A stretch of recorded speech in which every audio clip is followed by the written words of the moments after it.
and welcome to Deep Thoughts, Shallow Plots. My name's Erika, and I like watching horror movies. My name's Katy, and I like overanalyzing things. And Katy, what are we overanalyzing today?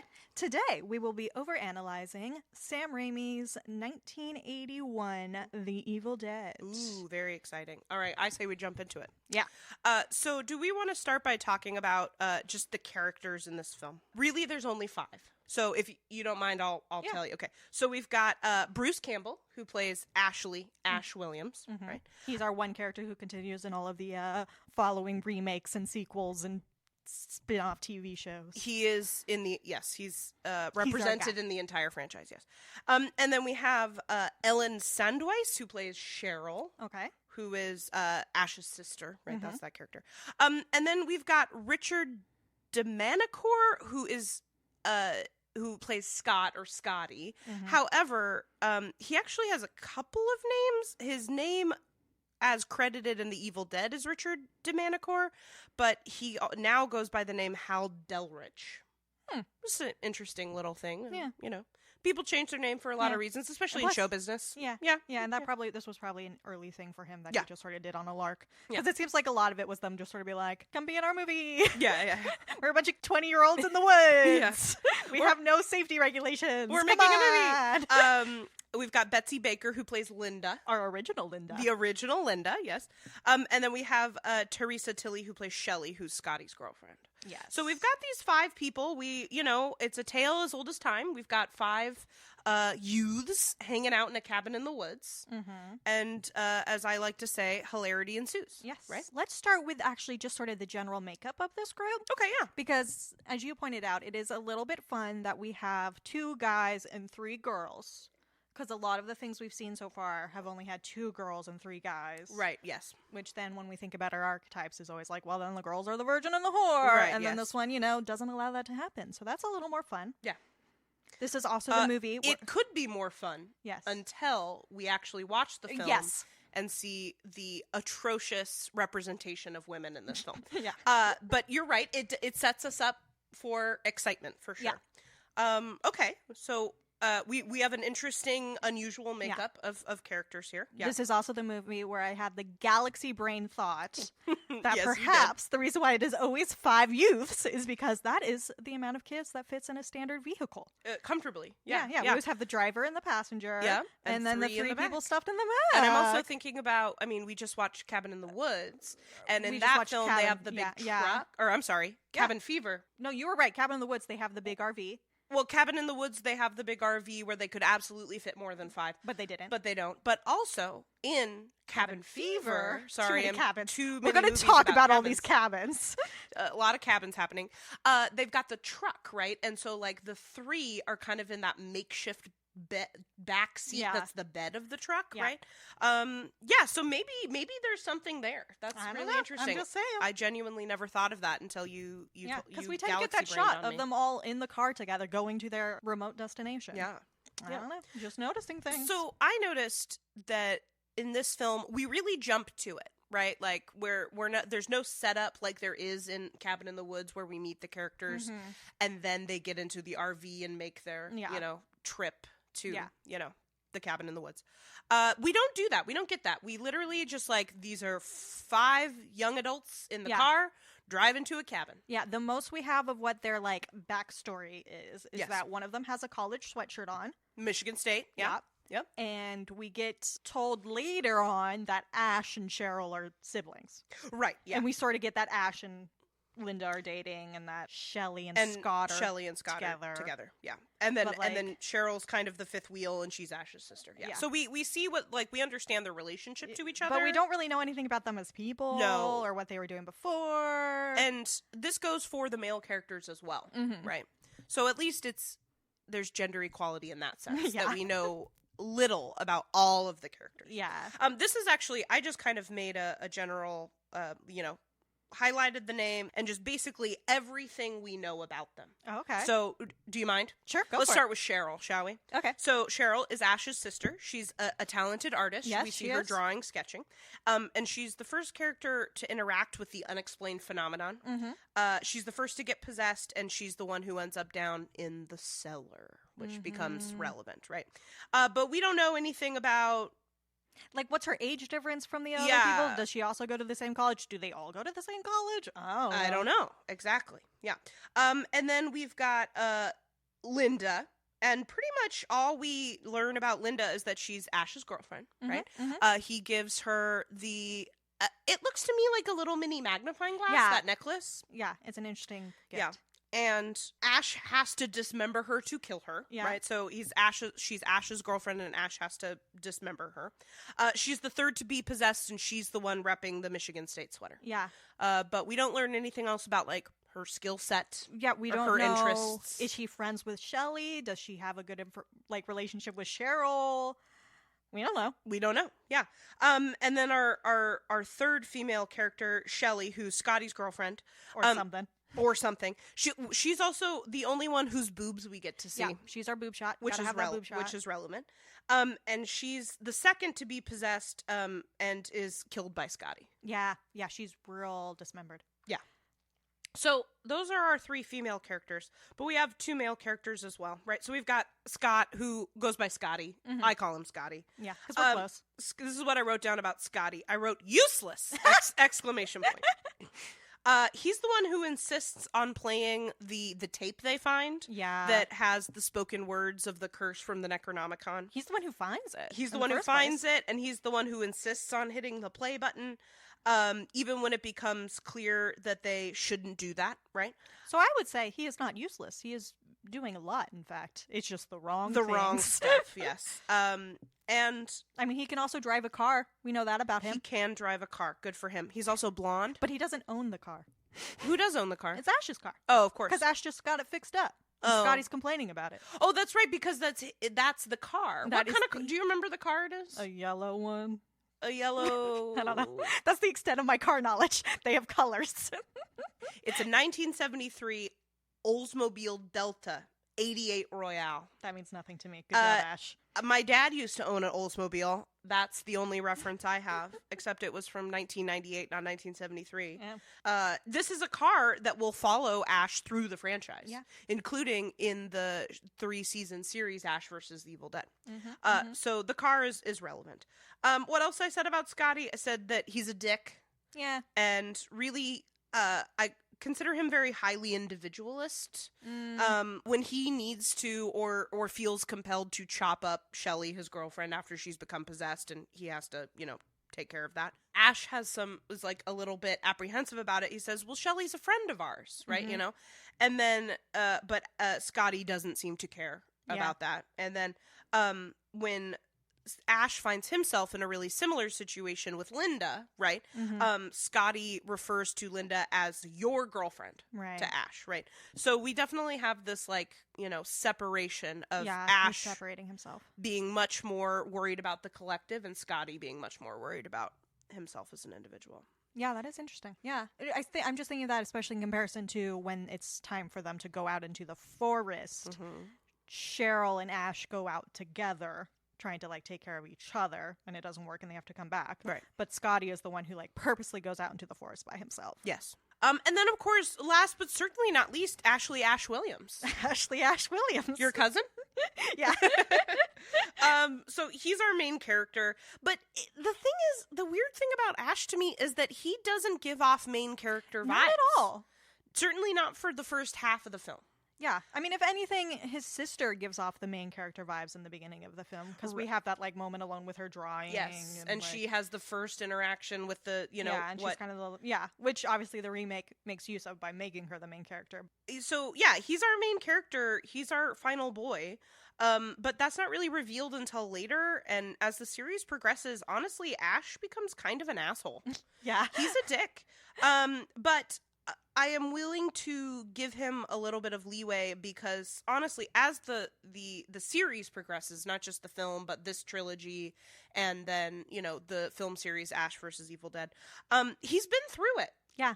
We find out in the series Ash vs. Evil Dead that everybody in his small town, 30 years after the fact, genuinely believes that he murdered those 4 people, his sister and his girlfriend and his 2 friends. Yeah. It's an easy assumption to make when you don't know that Deadites exist. Yeah, when you're just like, Deadites? No. What? No. What makes more sense? Ash killed them, right? Yeah. But, that's rough, man. Everyone in your life thinks you murdered 4 people. Yeah. And not only did you not, but an evil force did, and no one will believe you. Yeah. It's rough. So I wrote down, I think he is simply not bound by the laws of man. He's just been through too much. He knows so much more about, the universe that he just can't live by the laws of civility and politeness. And I just think that there's a lot that PTSD does to somebody. Absolutely. I mean, I was even thinking about that a little bit when you're talking about Scotty and how he sort of is separating himself in the language he uses. It probably would be easier if you just had to dismember your girlfriend to stop thinking of her as your girlfriend. Of course. Like, that could have been a defense mechanism for Scotty, in a way, to sort of close himself off emotionally. Right. She's not my girlfriend anymore. Mm-hmm. She's a person who's been possessed or turned into a zombie and was trying to kill me. What is happening is threatening my safety, and therefore I can no longer think about it that way. Yeah.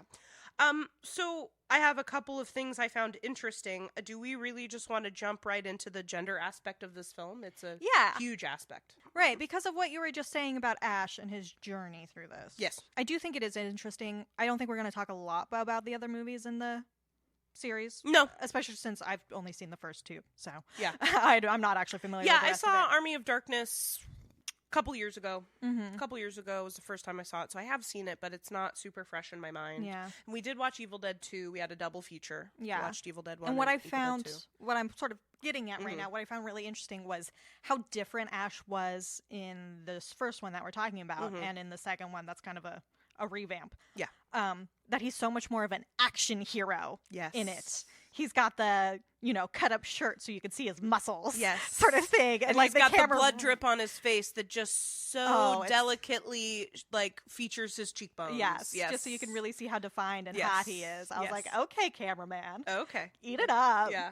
Yeah. No, and I just think that was interesting. And I was reading this article by Dale Bailey called Final Girl, Final Boy, Ash's Imperiled Masculinity, that really talks about how Ash is, in this first one at least, set up as a final girl.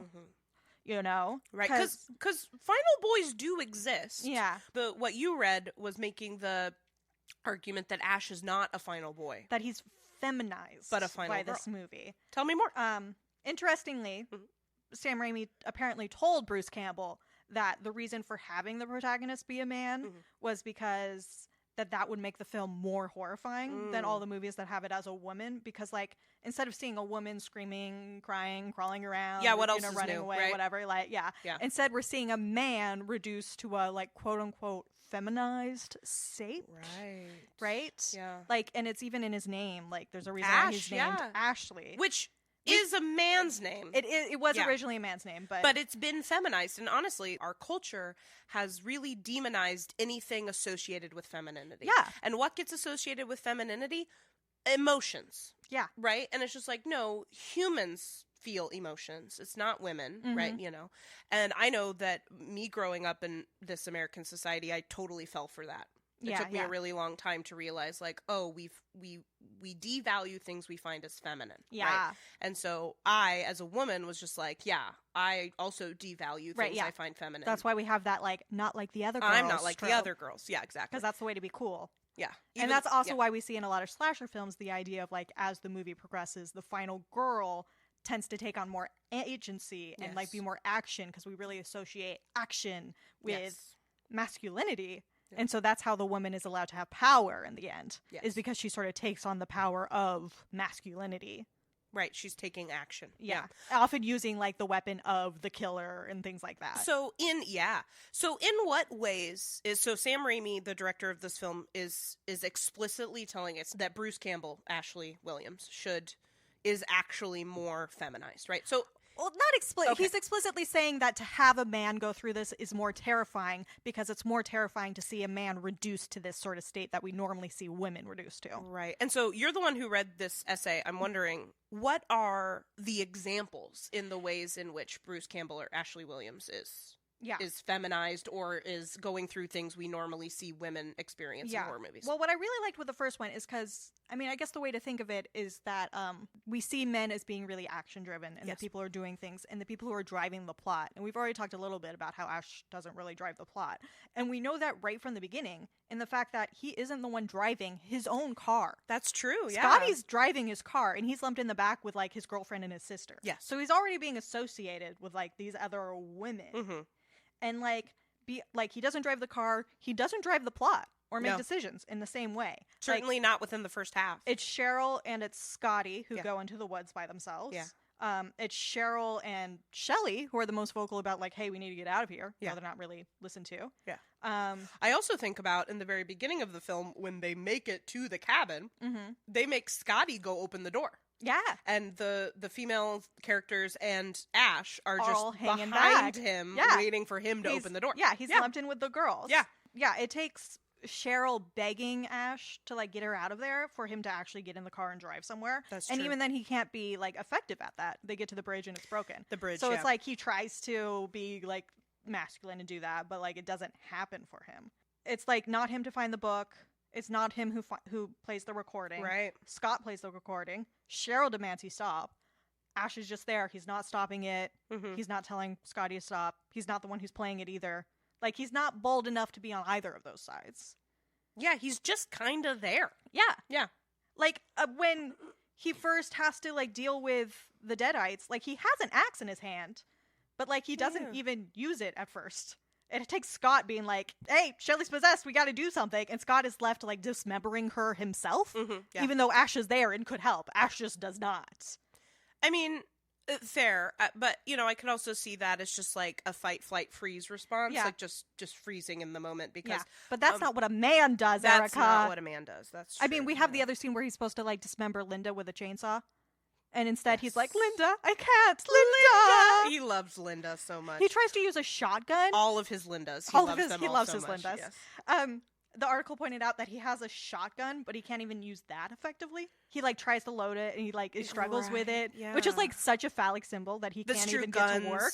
Really, any weapon is quite phallic. An axe, a gun, a knife. Yeah, and so the article really points out how, like, it's really hard for him to take up all of these, like, phallic weapons and use, like, masculine violence. I'm putting quotation marks around phallic and masculine, by the way. You can't see it, but I am. Yeah, I can see it. I see what you're doing. And speaking of the weapons, like, the one that he actually is, like, the most, like, creative and effective with is the necklace that he gives his girlfriend. Yeah. He uses it, and he doesn't use it in that sort of masculine penetrating way that, like, the axe and the chainsaw is, where it's going to drive through people. Yeah. Like, he uses it to bring the book closer to him so that he can throw it into fire. That's right. So he never even does that sort of masculine penetration thing. And then I think, obviously, you know, our focus today is on the original Evil Dead, but you know, I think it's really hard to separate Evil Dead and Evil Dead 2. Yeah. And so you think about, obviously, the fantastic comedy that is him losing his hand. Yes. Right? And that slapstick, him fighting with his hand in the second film. God, so and good. then him cutting off his hand, right? So he is, like, taking action. He knows that, like, I'm going to lose this. Yeah. But it's worth it because my survival will remain intact, right? And then he, like, attaches the chainsaw to his own body. And I'm thinking about, like, a chainsaw, also pretty phallic. Yeah. But the weapons, like a gun, a knife, an axe, a chainsaw, are also tools, right? Like, we need them to perform functions. Like, I use a knife every day to make dinner, right?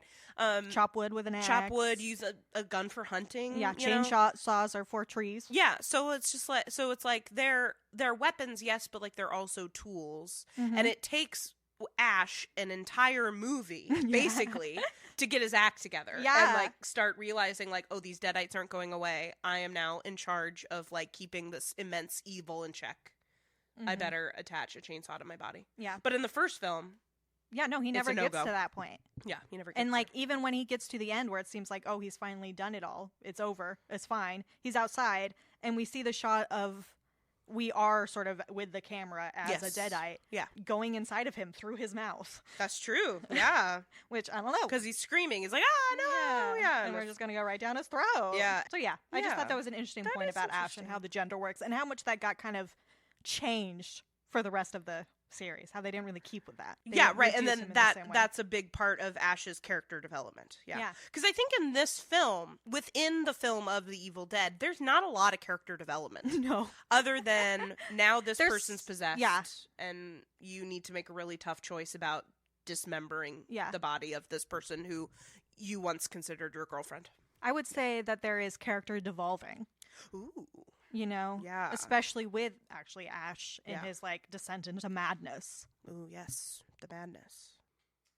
And we just want to take a moment right here to make a quick content warning. We're going to talk about the sexual assault scene in this film. So if for whatever reason you don't want to listen to that part, feel free to fast forward about 20 minutes and then jump back into the episode right there. And we won't speak of it after that. Yep. We don't want to. We won't do it. Yeah. Okay. Starting now. It's at this point that we really need to talk about the tree rape scene. Yeah. It's a whole lot. I think we discussed, like, should we talk about it? Should we not? And I was like, I think we need to talk about it. We need to say something about it. Yeah, we got to talk about it. And honestly, after doing some research and, you know, watching the film and doing some research, I have kind of a lot to say. Yeah. Yeah. So I read this really fantastic article, How to Read Evil Dead and Why, by Seth Malosky. This article kind of breaks down this film as in two parts, right? There's the first act and the second act.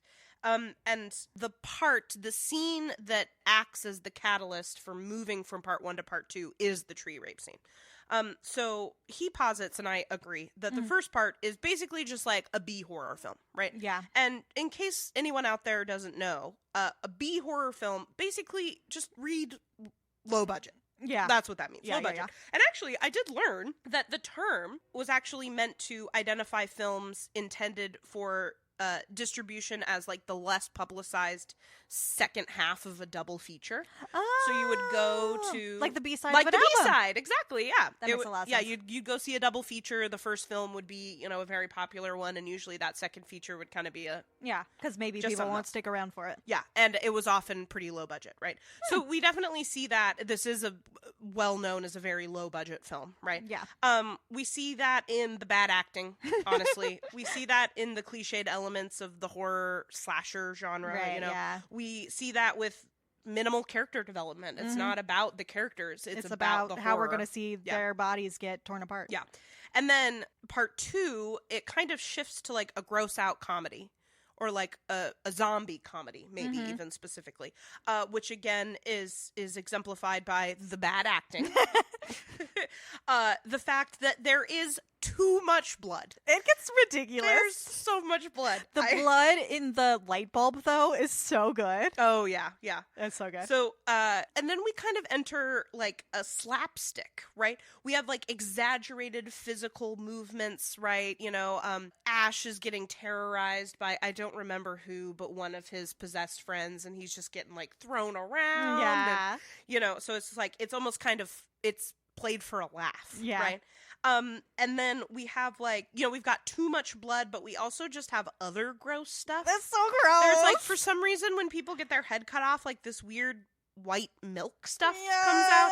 And then, Seth, the person who wrote this, says, semen, question mark? And I was like, maybe. I mean, I don't think so, but maybe. Because it just like, it looks like milk. Yeah. It looks like milk. You know? And then there's also like all the weird, like kind of green and yellow. There's just like a lot of colors that happen.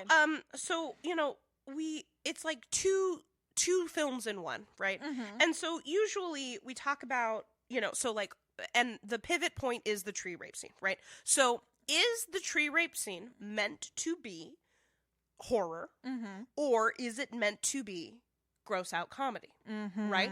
And the fact is, it doesn't fit in either. Right? So, you know, we think about scary movies. What really gets us in scary movies is when they reach back to our, like, really primal fears, specifically our fears as children, right? So I think of clowns. Right, yeah, right? Yeah. I think a lot of people, especially as children, had a fear of, like, serial killers or kidnappers, right?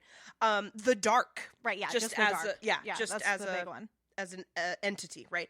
So which half does the tree rape scene belong to, right? So is it scary? I mean, in a way that, like, me as a woman am scared of being sexually assaulted. Like, yeah.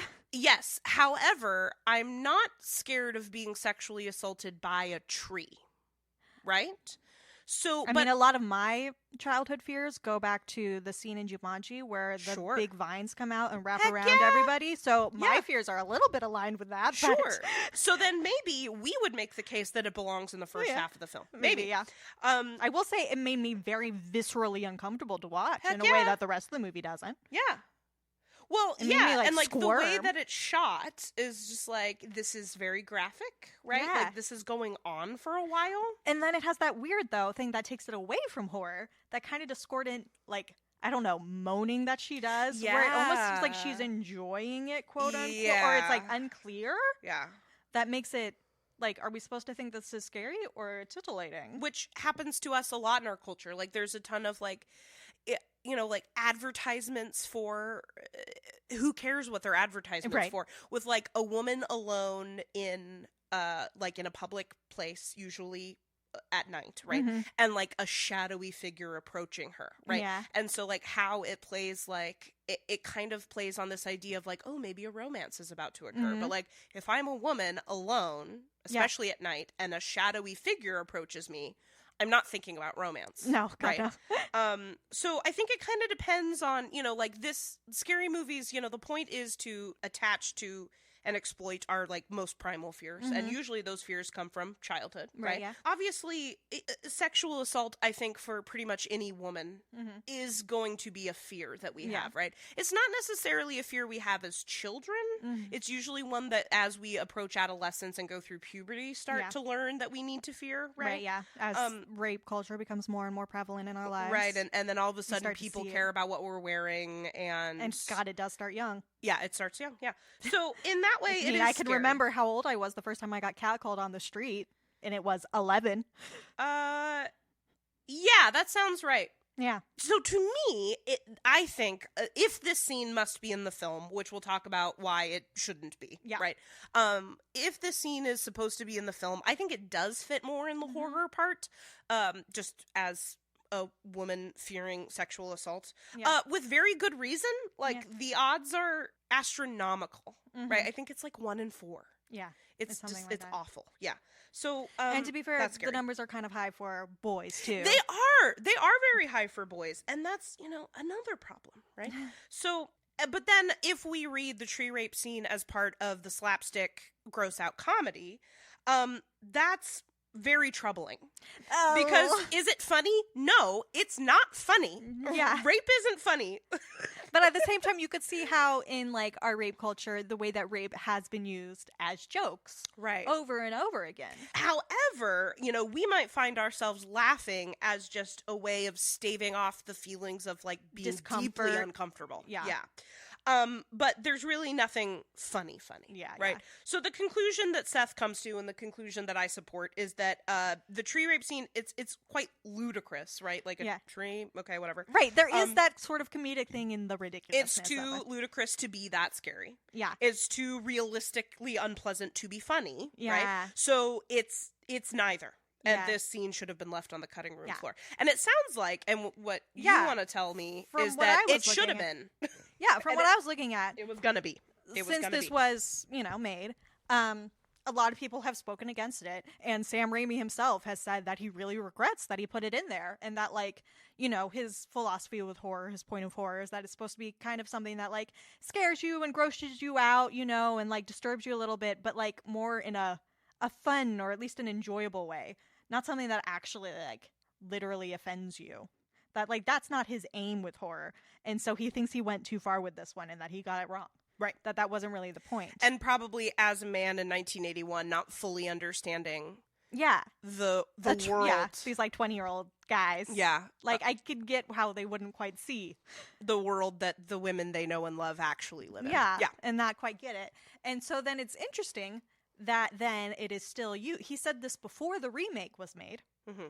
And the remake still has a tree rape scene, which I posit is worse in it's worse in the remake than in the and now I watched the remake. I have not for the research. I watched it when it came out. It was a long time ago, so I rewatched it.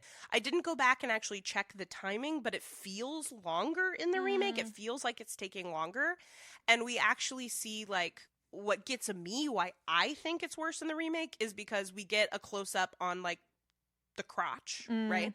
And we see this weird kind of like black slimy slug thing. Like I don't even know how else to describe it. Like go inside of Mia. The character's name is Mia. And we see it, and like we see like this black gross slimy slug thing like completely disappear, like go up her dress, up her leg, up her dress, and disappear. Whereas, like in the in the 1981 one, it's just like it's a tree branch. It's connected to the trunk, so like there's no end to it, and so it's almost. I don't know, something about seeing it there and then crawling up her leg, up her dress, and then disappearing is worse to me.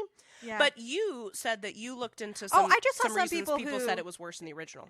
Yeah, I saw some people, who had a different... Again, I haven't seen it, so I don't know. But some people who are arguing that, at the very least, this one makes it clear that, like, Mia is not enjoying it. Yeah. Which is good. It's very much... That's true. It's shot more as a horror, a straightforward horror. Yeah. In the sense that it is something that she is, like, not consenting to, not enjoying in any way. That would like it to stop. Yeah. In the way that we don't have in the first one. But supposedly, I found that, like, the original screenplay for it did actually leave the scene out. Did not have a rape tree scene. And then the producer, according to Bitch Media, I believe. I trust what I read on Bitch Media. Yeah.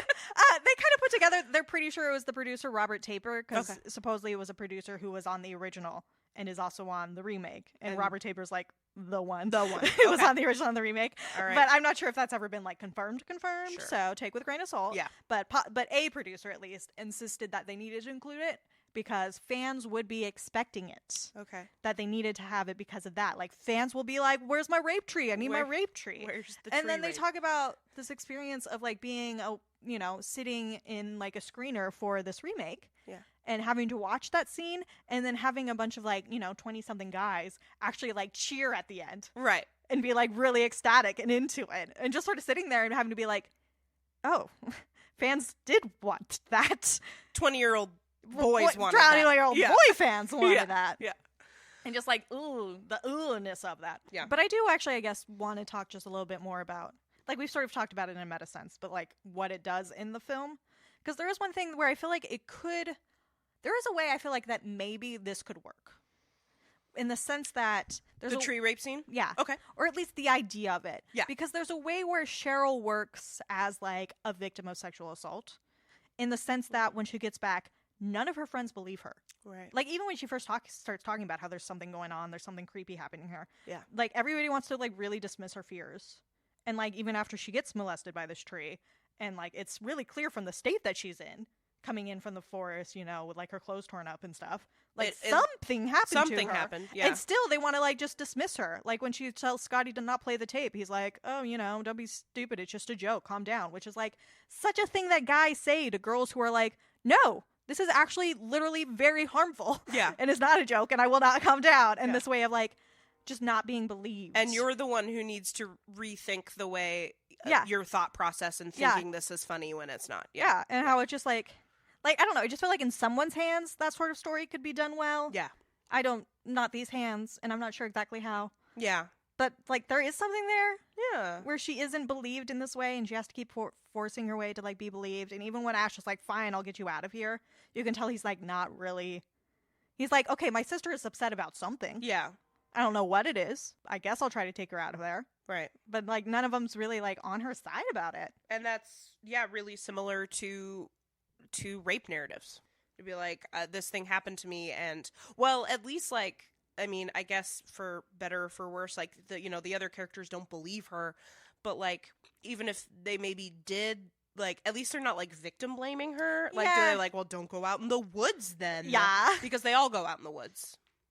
Yeah. Right. Yeah. I mean, and that is the other thing I want to talk about. Yeah. Actually, is the fact that Scotty goes out when this is all going down and like some people have started to be possessed and they're all on board now. Mm-hmm. They all believe Cheryl.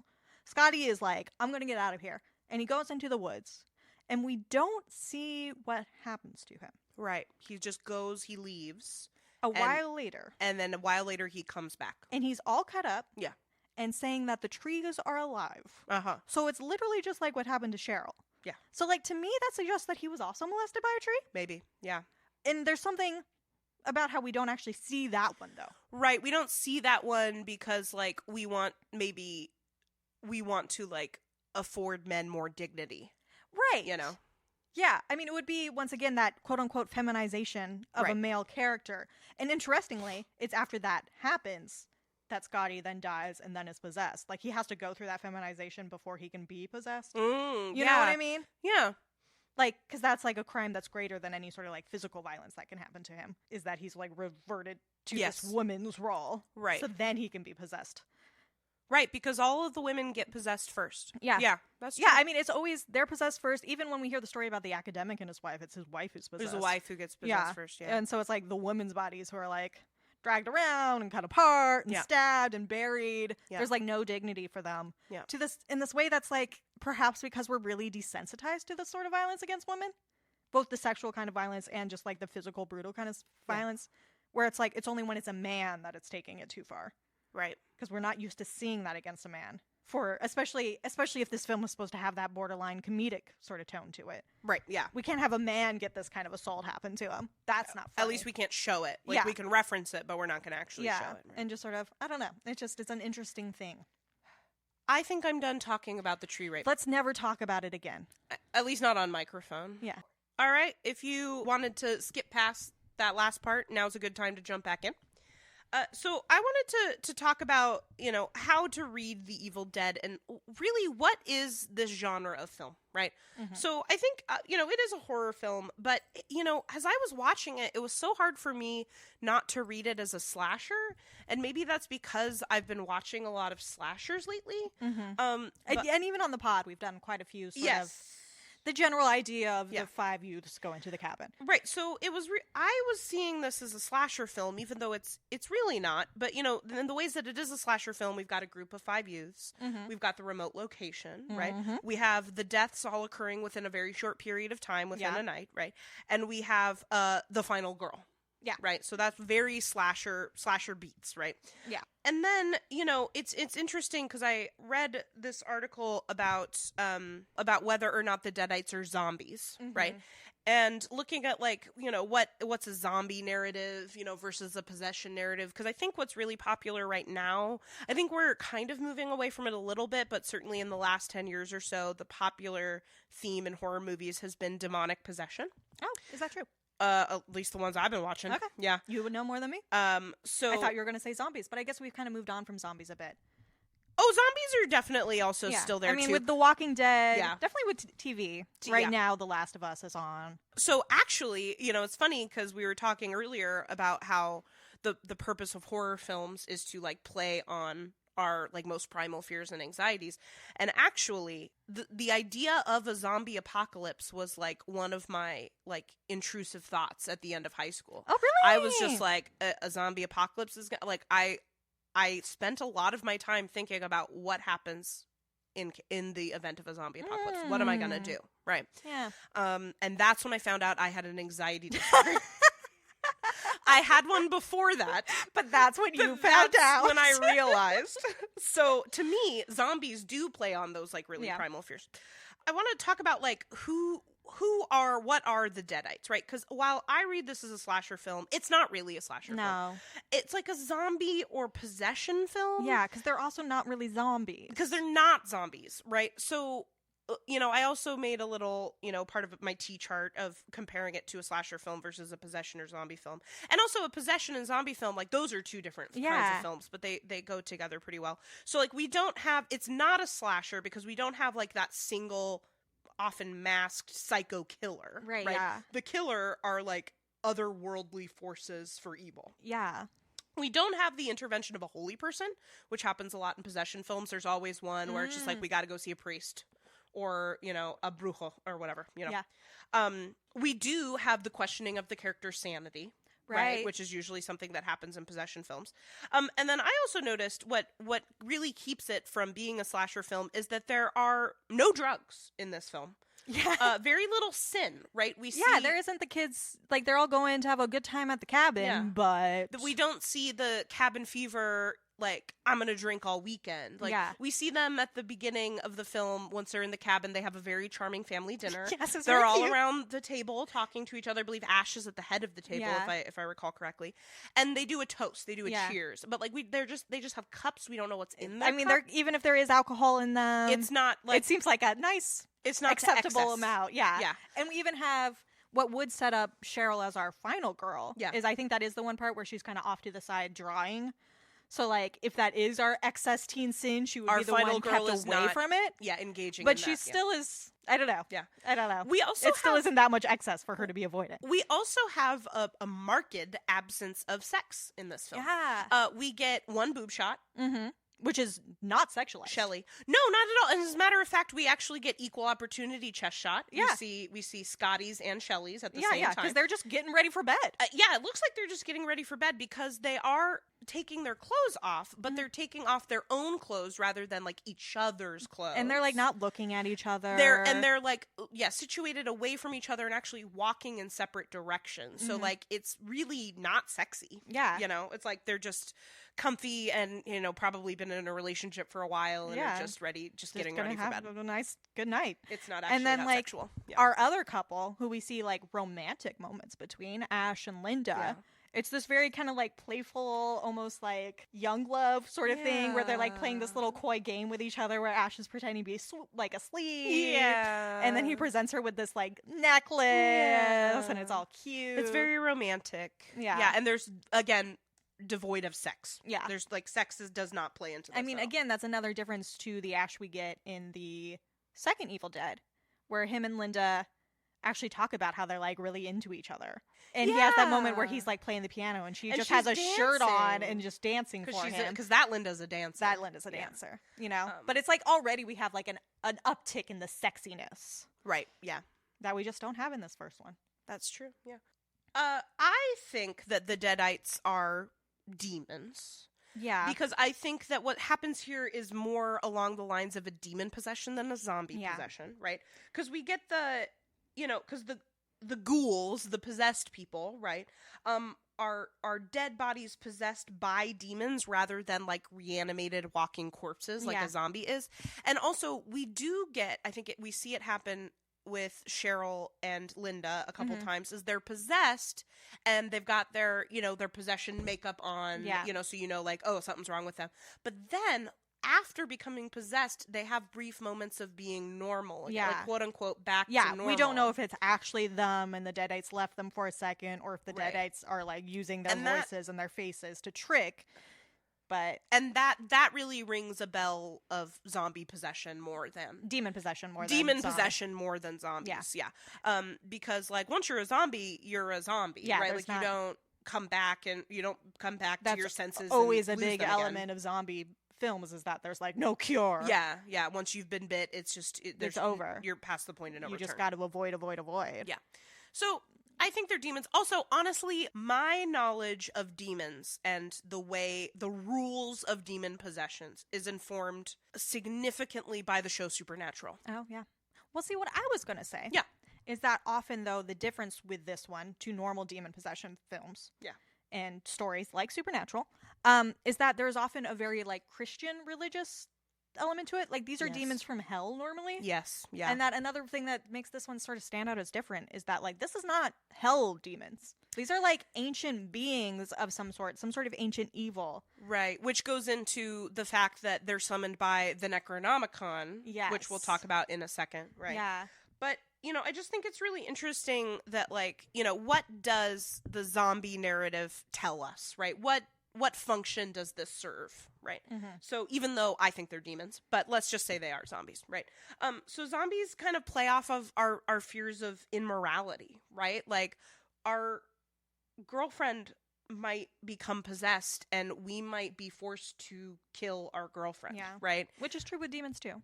We also get like this dread that, zombies of the fear of infection and like annihilation, right? Right. That like, you know, once you become infected, it's all over, Right. you know? And then, this idea of like spreading it to other people. yes. Which of course makes me think about HIV/AIDS, right? Well, yeah, and it goes into those like plague narrative things. Right, yeah. But that's not present in this film, which is one of the things that makes it not a zombie movie. Is Yeah. that So that's what I wanted to ask you. It's just like, so where do we see the similarities between a plague narrative and a zombie narrative? I mean, I think it is. I think often zombie narratives are used as like allegories for plague. And Very sickness. much, yes. Often it is considered to be, and often the reason for it is considered to be like, oh, they got sick with yeah. the zombie disease. Allegories for our fears of sickness, right? But also our fears of people of different races and like immigrants. Yeah. Right? Like, yeah. there's a horde of zombies coming towards us and they can't be reasoned with. Yeah. They're coming to destroy us and everything we love. Yeah, I mean, that's what's nice about zombies as like a horror trope, a horror monster, is that it can be used in so many different ways for so many different metaphors. It can be that plague narrative. Yeah. Of like, oh God, infection getting out of control, our bodies falling apart, doing things against our will. And it can also be the outsider. Also, I think the idea of like a dead thing not staying dead. Yeah. Right? It's just like this thing, whatever the thing is, right? Mm-hmm. Should like, it died. Death is like final. Yeah. It has this finality to it. And then with the zombies, it's just like, yeah, you thought death was final and we're kind of turning that idea on its head. Yeah. And like, doesn't that give you anxiety? Yeah. No, and it's even from like a, afterlife perspective, it still has this sense of like, even if death isn't the end of the story for you, it's the end of the story for your body. And your immortal soul perhaps will go on, but your body is supposed to rest at that point until, Judgment Day or whatever it is, Yeah. So like the desecration of that, of your body being used in that way, and the way we see the women's bodies get used in this film, which is just awful. And we see also this, like, we thinking of death as like maybe sudden but final, right? Mm-hmm. And also like a rest. Right? Like now you're at rest, and then it's just like, oh, but you came back as a zombie and you were kind of like denied that rest. And honestly, everything's going downhill from here. Yeah. Right? Well, and I think you that's lose also your sense of autonomy, you lose your sense of individualism, and you just kind of become a part of a horde. A horde, yeah. I think that's part of what makes demon possession perhaps more horrifying in some ways, where in some versions of it, you are still in there.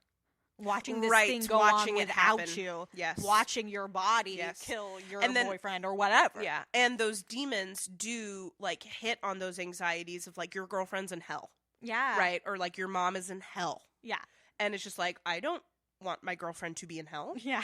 Everything I know about hell sounds awful. I would rather want not. her there. Yeah. And also, but that's the thing is like demons lie. Yeah. So it's like, is that true? Or are you just like fucking with me? Yeah. And then it's like, can I kill this person who was a person a second ago? Yeah. And perhaps still is a person somewhere in there? With zombies, it's a little bit easier because you're like, okay, they're dead. They're not in there. That's just their body. This is a reanimated corpse. It would still be hard, I imagine, to kill somebody who has a body that you recognize. Yes, yeah. But with demons, it's like that even worse thing of like, am I killing this person? Yeah. But if that's the only way to free them from possession, is that still the right thing to do? And then, I also think that when we think about, I think especially for me, what was so like scary to think about a zombie apocalypse is the survivalism, right? Mm-hmm. And like the breakdown of social order, and how some people kind of like use that to fulfill a like survivalist fantasy. Yeah, some people are real into the idea. Yeah, it kind of represents like a complete rupture. The zombies, right, represent this like complete rupture of civilized society, right? Mm-hmm. And where survivors are going to need to, whether they like it or not, and they better learn to like it if they want to survive more, to engage in like our most violent tendencies as human beings. Right. Yeah. Which is what the characters in this film are kind of forced to go to, what Ash struggles to go through. Yeah. Where Scotty's like, yeah, I'm going to dismember my girlfriend. What about it? Yeah, I don't care. And Ash is like, I could never. Linda! So I just want to make sure that, like, anybody who doesn't know this is that the idea of a zombie actually comes from Haitian folklore. Yeah. And it's meant to be a live person, right? Like, they're not dead, who has been basically incensed or ensorcelled, if you will. Yeah. With like a series of, a mixture of dried up herbs or, whatever kind of magic properties they have. And like this, crushed up into a powder, and that powder kind of like blown into their face. And then that kind of makes something in that person stop thinking as like an individual human being and just kind of become like a servant kind of, to carry out the will of the person who has incensed them, which kind of reminds me of a golem. Yeah. In like Jewish culture, European Jewish culture, but golems are made of clay. They're not human beings, but and they're meant to be kind of like more. Well, I guess in both cases they're meant to be helpers. Yeah, especially for those like the dirty jobs. Interesting. Yeah. Though I also think it then aligns it more with sort of like how we think of more possession films of today than zombie films, because possession, you don't necessarily have to die, you just have to have your will taken away from you. Right. Yeah. So I think that Evil Dead is a demon movie. Yeah. I think that these are demons, and I think that's what we're gonna talk about now. I think even though I read it as like there's still parts of it that read as slasher to me. And yes, there are some zombie aspects of it as well. I think really it's a possession film. Yeah. Yeah. So do we want to talk about madness? Yeah, well, speaking of possession, because I think that's what I want to talk about is that even though this is like possession, demon, that sort of thing, it doesn't take its roots in like the devil, demon, Christian sort of possession that we see a lot. Yeah. That it has its roots in a different place. But before we really get into that, I do want to talk about how like madness, kind of how we see it in this film. Sure, yeah. Because we see it really early on, right away, with Cheryl having that moment where she's like drawing that clock. Right. And then all of a sudden something comes over her and she's drawing without her, and she's making the book. Yeah. And like, that's also the moment where Scotty calls Cheryl, well, later when Cheryl's getting freaked out by the recitation, Scotty calls her nuts and says it's just a joke, don't worry about it. And like actively calls her crazy. Right, yeah. And that she sort of goes through this madness thing. And then like Shelley too, when she sort of is looking into Cheryl's eyes after she's been possessed, that's sort of when she starts to get really scared and freaked out and has that kind of madness, appearance of madness, sort of as she sees the truth of what's become to Cheryl. She starts to go a little crazy and says, we have to get out of here. And soon after that, she gets possessed. That's like the seeing is believing, right? It's just like, okay, something's going down. Yeah. Right. And I do think there's something interesting with how the eyes work in this film. Yeah, I noticed that when we were watching it at the beginning before Ash presents Linda with the necklace, that they do play like this weird game of like pretending to be asleep and like trying to catch each other, like, looking. And I was just wondering, like, as I was watching it, I was like, what function does this serve? Why are we doing this? And then it gets the mirror later on. And then it comes back in the second half, where it's Linda pretending to be dead. Yes, yeah. But she's still alive. Yeah, so it's like, oh, that's okay. So I get it. That. Yeah. But I do also think there's something in the eyes, because it is Cheryl looking at that clock that seems to make the original madness come over her. And the clock, I think, is a pretty big symbol. Do you remember what time it was stuck to? No, I kept trying to read it, but I'm bad at reading those kind of clocks. Right, yeah. And also, like, I don't think we ever get a good look at it. It's just, like, kind of in the background, and we notice that it's stuck at the same time this entire movie. And honestly, I'm thinking, what I know about supernatural stuff and how that affects time, usually 3 a.m. is kind of considered like the witching hour, So it's like, is it stuck at 3 a.m. or anywhere near 3 a.m.? And like, it wasn't. It was like 6 or something. Yeah, it was like 5:50 or 6. And I was like, something like okay, that. I don't know what that what 6, the significance 6, of that is, but yeah, no, there is no 666 on clocks. No, there's not. There's not. No, but yeah, so she has that possession after staring at that clock enough to like draw it, And then I feel like Shelley's insanity and possession happens after she's sort of looking in Cheryl's eyes, that there's a way that the madness kind of comes through the eyes. And then I started thinking about how like this film itself really wants us to sort of like view things through the Deadites' eyes in certain ways, where we see what they're seeing. And the function of never seeing a Deadite. Yeah. The only seeing the camera rushing through the scenery. Yeah. We're supposed to imagine a Deadite is traveling through. Yeah. We see the monster of this film by becoming the monster of this film, by seeing through its eyes. Yeah. And then I was like, is watching a film just a way of having your body possessed for a little while? Where you're kind of like just forced to watch whatever happens and you have like no say on where your gaze is going? Like, right, you just have to look at it's the producers and the director's decision to decide where you're going, right? Kind of like, this like loss of control and autonomy. Yeah. But like voluntary. Yeah. Be like, I don't want to deal with real life. I'm going to watch Evil Dead for 85 minutes. This possession that we agree to, this little momentary madness where we're going to escape from the real world. Yeah, I think about that a lot when I watch TV, because like I'm watching TV and my TV's set up in my living room and there's so much other stuff happening in my living room. Yeah. And yet, like, what's happening on TV has my attention, and it's almost like I literally cannot see the surrounding environment that my TV lives in. You kind of cease to be in your body for a little while. Yeah. I don't know. And honestly, honestly, sort of an interesting thing. And I mean, but like, who among us doesn't sometimes think like, well, that sounds nice, I'd like to go out of my body for a little bit, Yeah. Yeah.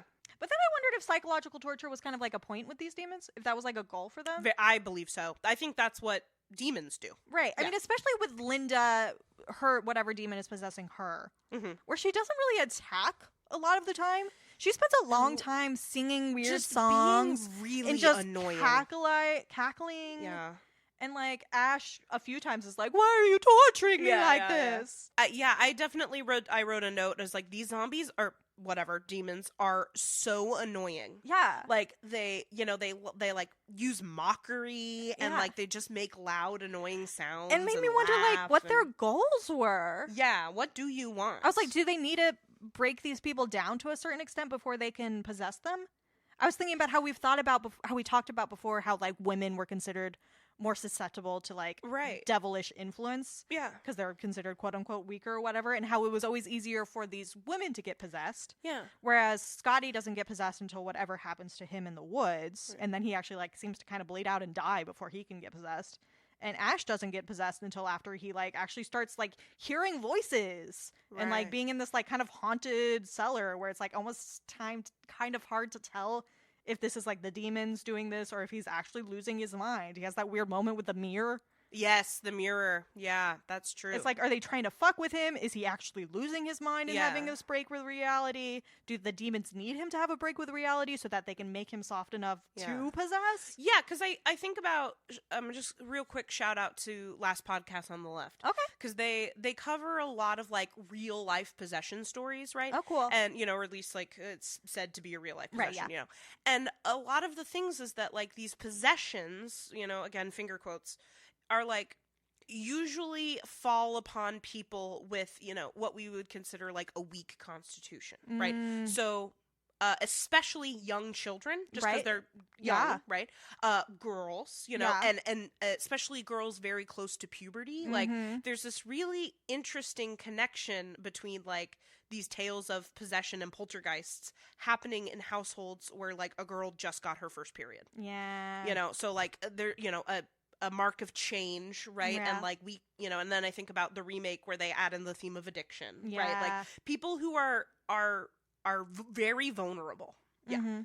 That's kind of who we see get possessed. And so that fits with this. It's just like, well, obviously women, duh. Yeah. And then like we just got to break down Scotty and Ash a little bit and then they'll we be got right them there too. Yeah. So that's also just, I mean, all of this whole idea of madness and like seeing something making you go mad made me go to Lovecraft. Oh, Lovecraft. Who is like an obvious influence for this work because we have something akin to the Necronomicon. And a huge influence on just modern horror. Yeah. And like I think there's a lot to be said about Lovecraft. I'm not a Lovecraft fan. Lovecraft Country was a fantastic show. Yes. I know that there are a lot of people who have done a lot of things with like the worlds that Lovecraft created and like the other people in his circle created and have done really interesting things and like reclaimed it in cool ways like in Lovecraft Country. But even like beyond that, it's just never been really my thing, so I've never gotten big on any of it. Yeah. It kind of is my thing, and I've like listened to audio tapes. Yeah. So that's kind of been my exposure to Lovecraft, like directly, rather than like things inspired by him. Yeah. And I'm going to be honest, it's really, really hard to understand. Like the language is very flowery. Yeah. It's just like, what the fuck are you talking about right now? And then of course the racism. Yeah. I mean, because this movie has, I forget exactly what they call their version of the Book of the Dead. But it's a Necronomicon style book that they say comes from like Sumerian culture, which does seem to be pretty direct reference to Lovecraft's Necronomicon that was supposedly written by the mad Arab exoticizing, like, Yeah. oh, mad Arab. You know how those Yeah. Arabs are. Yeah, I mean, the name itself, the reason why I don't remember it, because it was like some made-up name that's meant to sound Muslim, but like if you know how Muslim names work, it like doesn't... It doesn't work, yeah. It doesn't fit the sort of thing. Yeah. But, so there's that obvious Lovecraft reference, but I think the way he uses madness and like possession sort of like also is very Lovecraftian, if we will, because there's this common conception that in Lovecraft's work, that when you see like the truth of the world, those like great ancient cosmic entities, that, you know, doing all of that stuff, that it always like leads to the old madness. gods. You know, Yeah. there's this always idea that if you see that, it will drive you crazy.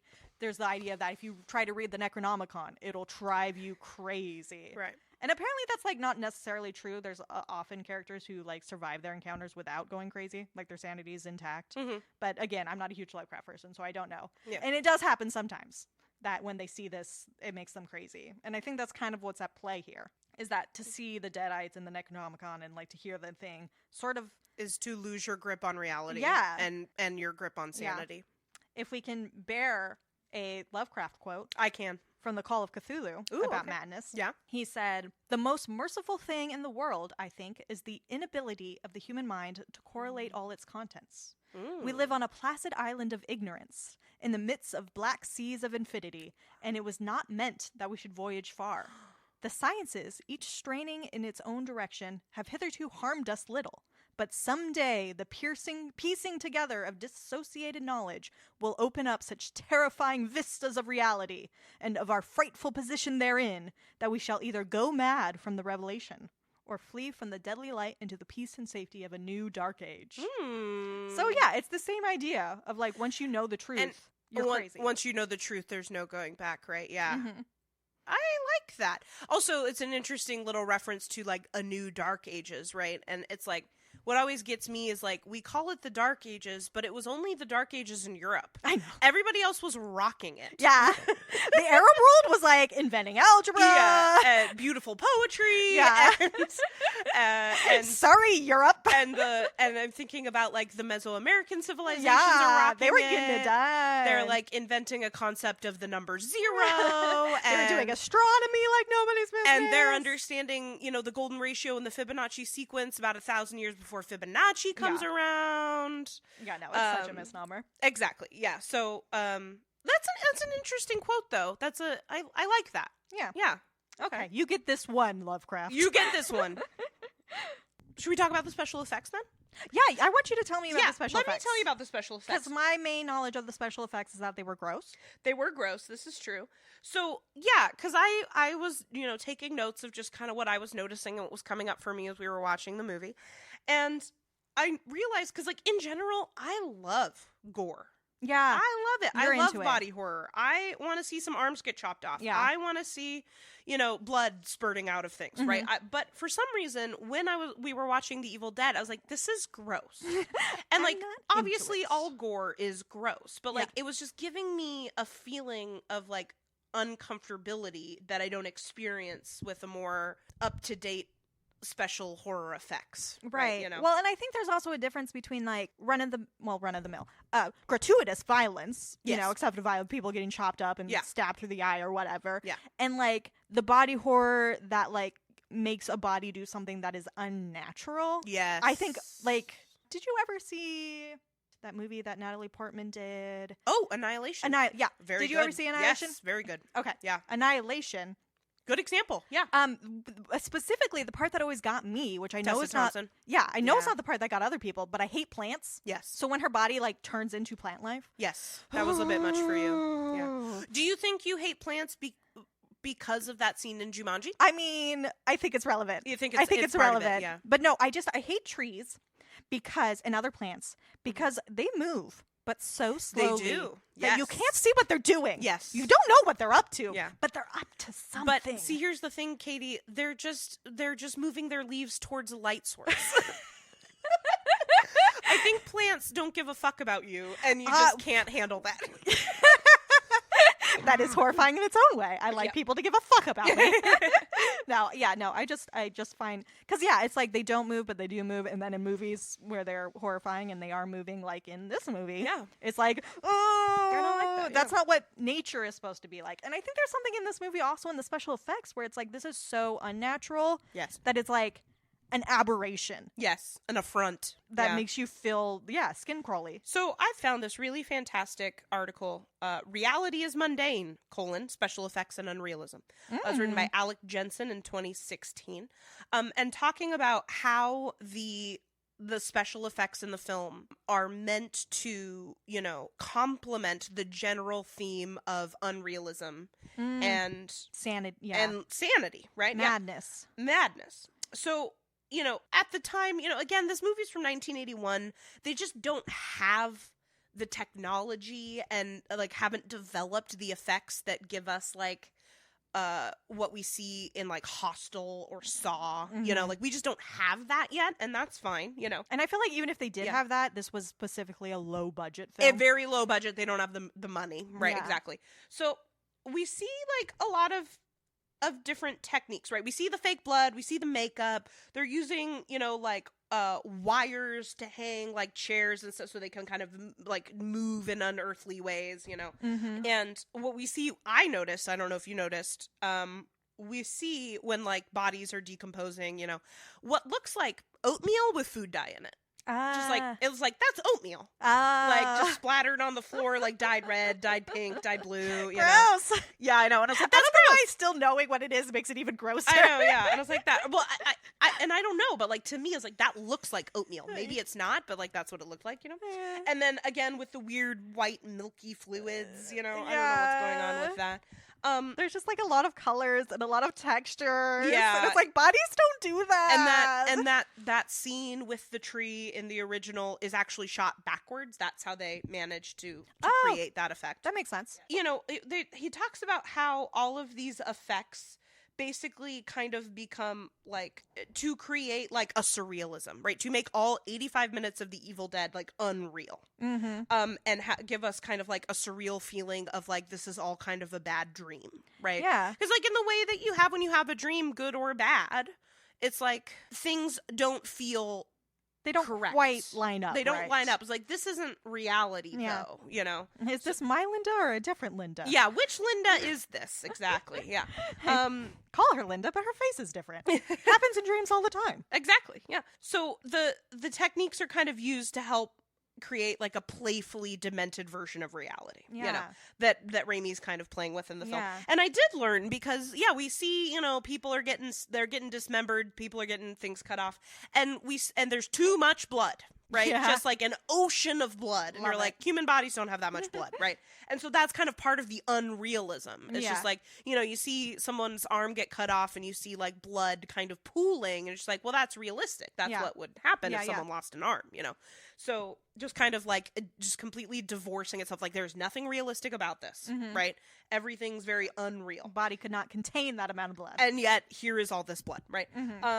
And so actually the blood, because we saw the red blood, but then we also see like green and black blood. Yeah. Remember? So I found out there was a reason for that. Oh. Because this movie, Evil Dead, is rated NC-17. Yes. And so part of Raimi unsuccessfully attempted to get it rated as an R film by taking away some of the like explicit blood, right? It's like, it's not blood because blood's red. Because this is blue, this is black. It's not blood. Right? Yeah, because you can get away with more like cartoon violence than you can get away with like realistic violence. Yes, exactly. That's why kids' movies can have cartoon violence. Yes. Or like aliens, and can be it's killed. not reproducible. I think that's kind of part of it. Yeah. So it does end up. So that was his way of like, just like, we got to get an R rating, because like an NC-17 rating at the time in 1981 is like, no one's going to go see an NC-17 movie, or like they expect an NC-17 movie to be porn. Yeah. And it's not. And there is Evil Dead porn, but not this. I mean, what Rule 34? Is that what it is? If it exists, there is porn. Yeah. I was reading a little bit about a porn remake called Evil Head. That's fantastic. I love it. Oh, okay. Maybe I should watch it. No, I don't think I will. So that's his kind of attempt at, but also the MPAA is bullshit. Yeah. It's a stupid organization that should not exist. And maybe I'll go on that rant at a different Yeah. time. But the MPAA is useless. So that was basically his way of trying to get an R rating instead of an NC-17 rating, and it didn't work. But obviously, I don't really think that Evil Dead was, like, burdened by its rating. It's like still a cult classic. It's, you know, highly influential in the genre. I think it's okay. God, I that wonder it's what kind of rating it would have today. What did the remake Probably get? R. Yeah. The remake does get an R rating. Mm-hmm. Yeah. So I thought about that, and I was like, you know, because I try not to be like too snobby when I watch an older horror movie, because I'm like, it's so unrealistic, and I was like, well, honestly, even now it's still horror and the gore is still unrealistic. Even things that are like quote unquote realistic are going for realism. Yeah. Are like, well, no. Still no. Yeah. So it just kind of grossed me out. You know, I was just like, I don't like this. And I was just wondering if it was just because this movie was made in 81. Yeah. And thinking about the year 1981 generally grosses me out. I don't know. But yeah. And, I could just tell, like, that's milk. That's oatmeal. That's, you know. Yeah. I mean, for me it was, I guess the unreality of it. Of just like, that's not what bodies do. Yeah. These aren't the colors that bodies make. Right. That it just, it got me in that same place that, like, plants growing out of skin gets It's just me. like, oh, reality has shifted. Our sense of reality is no longer the reality we're living in. Yeah. That it just is more uncomfortable than just, like, getting stabbed and having blood go everywhere. Yeah, absolutely. We're comfortable with that. I don't know about you, but I'm ready for a literary corner. Literary corner. Yeah, you thought it was Lovecraft. It's not. It's not Lovecraft. He doesn't deserve my literary corner. Now, see, Katie and I, wait, what year is it? 2023? Yeah, we're going on like 20 years of knowing each other. Isn't that crazy?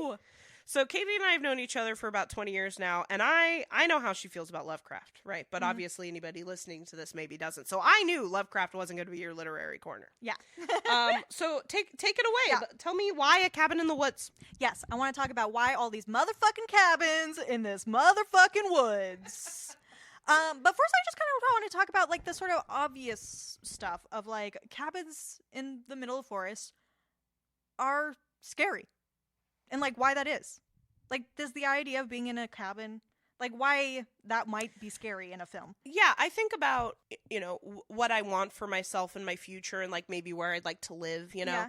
And thinking about living in somewhere a little bit secluded doesn't make me that scared until I think about I would have to be there at night. Yeah. And it's just a different reality in day and night, you know? Like, being secluded, I can't, you know, it's really dark out there, you know... Maybe I'm growing corn. There's a cornfield. I wouldn't do that, but, you know, I'm just kind of... Yeah, no, I think the isolation is a big part of why it's such a common thing, not just cabins, but other types of buildings and whatnot that are isolated. And there are people who enjoy that isolation, which is why there are cabins in the woods. Yeah, okay. And, like, often in our real life, I mean, people go take vacations in cabins in the woods all the time, you know? But it's like they're isolated... but also in a way that's, like, extremely visible in the sense that there's nowhere to hide if there's no crowd. Like, you can get kind of lost in a city. True. In a cabin, there's nowhere to go. So, like, we see in a lot of these scenes, like in Cabin Fever, where, like, these kids are new in town.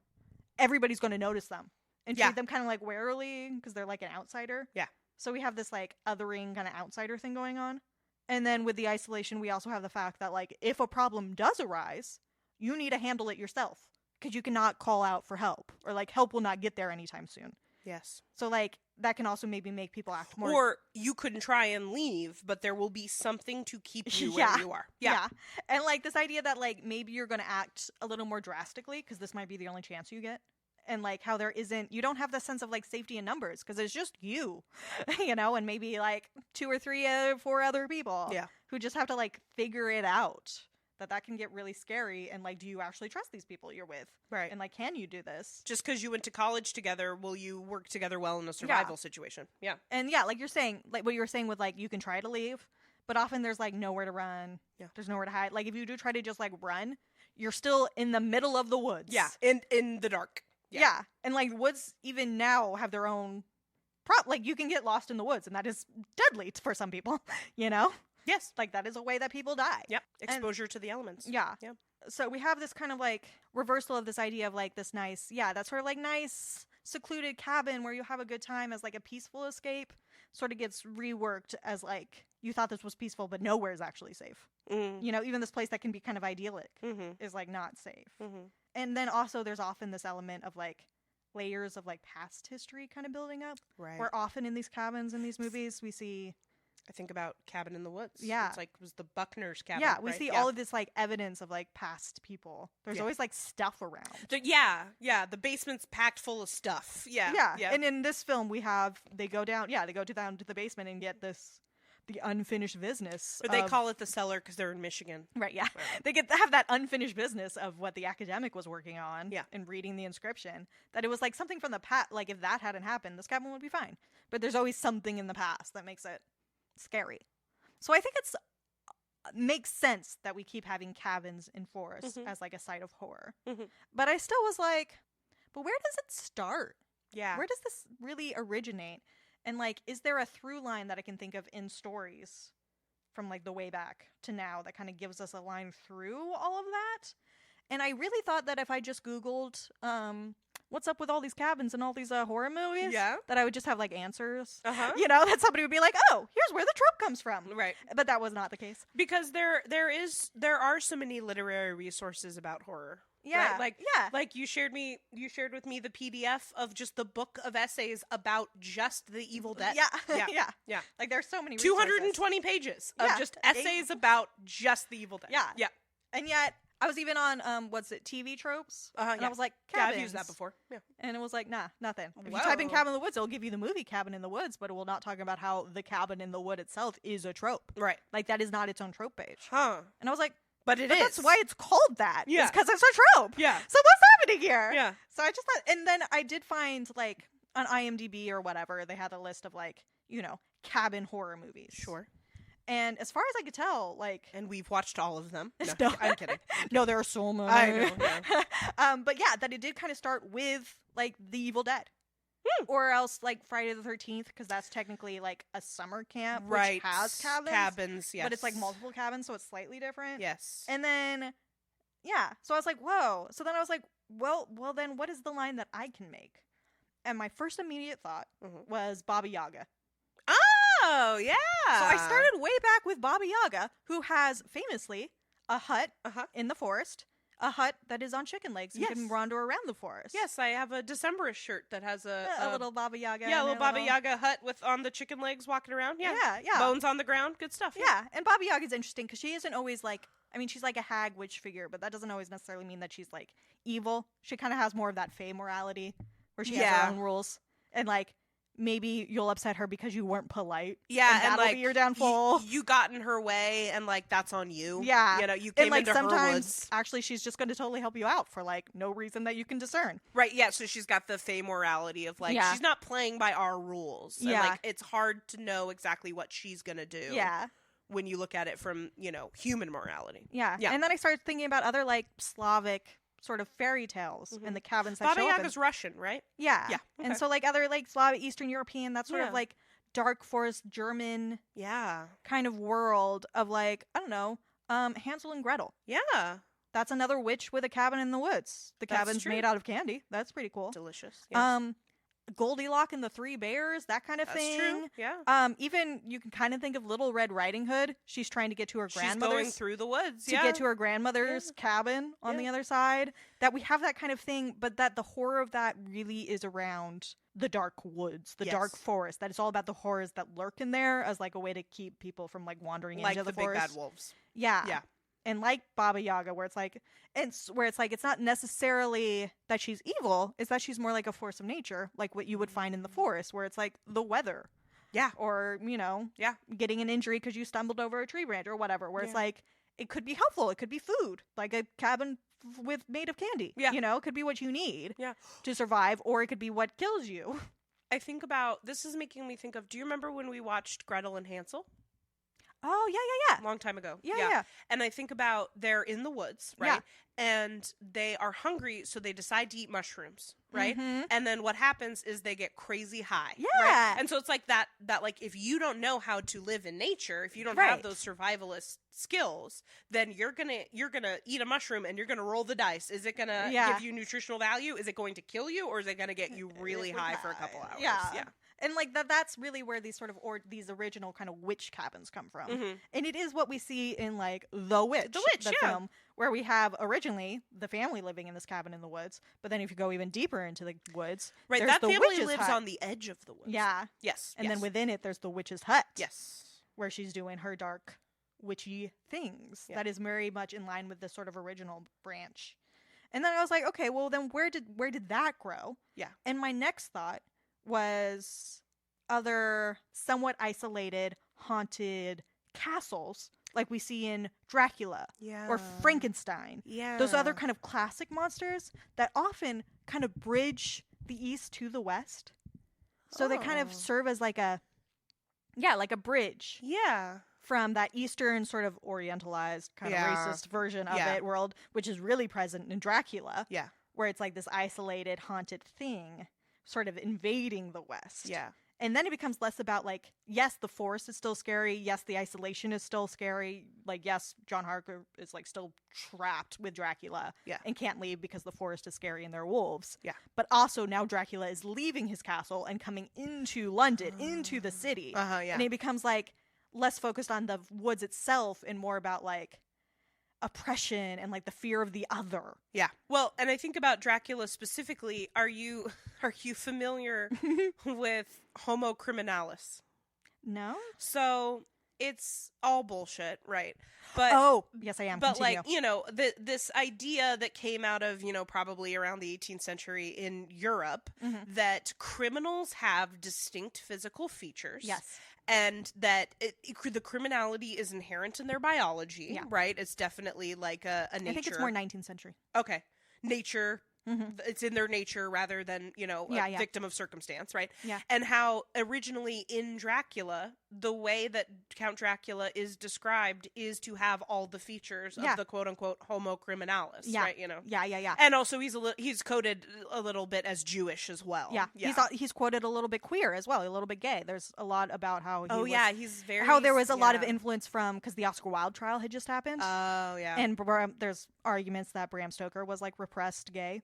That like there's that influence there too. That there's a lot of just general othering. All of these things that we other. Yeah. The gay, the Jewish, the criminal. Yeah. We other the criminal. There's a lot of actually someone who's not from around these parts. Yeah. In Dracula in general actually does talk about, they spend some time what is it? The study of like the shape of the brain, the head. Phrenology. There's like phrenology. Also total bullshit. Total bullshit. Yeah. But yeah, like your smart, cool characters, the heroes are like, oh, and I knew that this guy was a good guy because of the shape of his brow. Yeah. And it's like, ooh, Mina. Yeah. No, Mina. Yeah, so that seemed like sort of us getting to the West. Sure. And then I was like, oh, but I can get closer to the present. So then from there, I was like, okay, well, what about when we get into the sort of Gothic literature, English Gothic literature, that's about like these large homes of like noblemen with dark secrets, like Rebecca and Jane Eyre, or if you think of like the story of like Bluebeard, or even like Beauty and the Beast, kind of. Yeah. Though that one has a happier ending, you know. But like then it becomes about focusing on the dangers that are actually like in this like domestic sphere, right? And like the danger of keeping secrets, you know, in a way that it wasn't before. So I saw that as perhaps related in a sort of different way. Right. And then from there, with those homes, I got to then in the mid-century in America, we start getting a lot of haunted houses. Like Haunting of Hill House, Amityville Horror. There are even some Lovecraft stories, short stories that are about like haunted houses. Yep. And it's like House of the Witch. Like, I think that's what it's called. Yeah, I don't know. Anyway, Lovecraft. Yeah. But it's like, then it becomes, that's when we start getting to the place where it's like, not just that the house is a site where like something horrible happens, but that the house is the horror itself. Right. And I think about what that makes me think of is like the discovery of the pervasive issue of domestic violence in the United States. Absolutely. Where it's just like what for against, you know, women but also children, right?